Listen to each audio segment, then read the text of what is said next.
యమ కింకరులు విష్ణుదూతలతో ఇంకా ఇలా అన్నారు. ఈ జన్మలో జీవి ప్రస్తుతం తాను ఎంత సుకృతం చేస్తాడో, ఎంత దుష్కృతం చేస్తాడో, ఎంత పుణ్యం చేస్తాడో, ఎంత పాపం చేస్తాడో ఆ పుణ్య పాపాల పరిమాణాన్ని అనుసరించే భవిష్యత్తులో ఆ జీవికి ఫలాలు ప్రాప్తిస్తాయి. ఆయా జన్మల్లో ఆయా సుకృత దుష్కృత పుణ్య పాపాల ఫలితాలను తప్పనిసరిగా అనుభవిస్తాడు. భూలోకంలో ప్రాణులు గుణత్రయ సంబంధం చేత 3 విధాలుగా ఉంటారు. శాంత స్వభావులు, ఘోర స్వభావులు, మూర్ఖ స్వభావులు అని. వీరిలో శాంత స్వభావులు ధర్మ మార్గంలో ప్రవర్తిస్తూ సుఖపడతారు. ఘోర స్వభావులు కూడని మార్గాలలో నడిచి నానా కష్టాల పాలు అవుతారు. మూర్ఖ స్వభావులు కొంత మంచిగా కొంత చెడుగా ప్రవర్తిస్తూ సుఖదుఖాలను కొని తెచ్చుకుంటారు. వారి ప్రవర్తనలకు అనుగుణంగానే వారికి రాబోవు జన్మలు ప్రాప్తిస్తాయి. ధర్మస్వరూపుడైన మా యమధర్మరాజు సమస్త జీవులలో అంతర్యామిగా ఉంటాడు.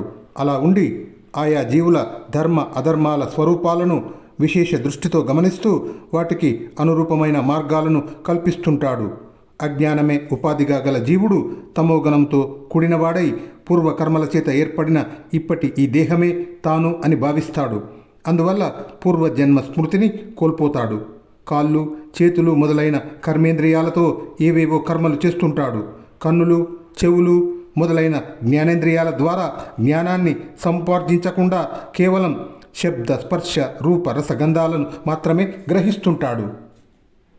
5 కర్మేంద్రియాలు, 5 జ్ఞానేంద్రియాలు, 5 తన్మాత్రలు, ఒక మనస్సు, మొత్తం 16.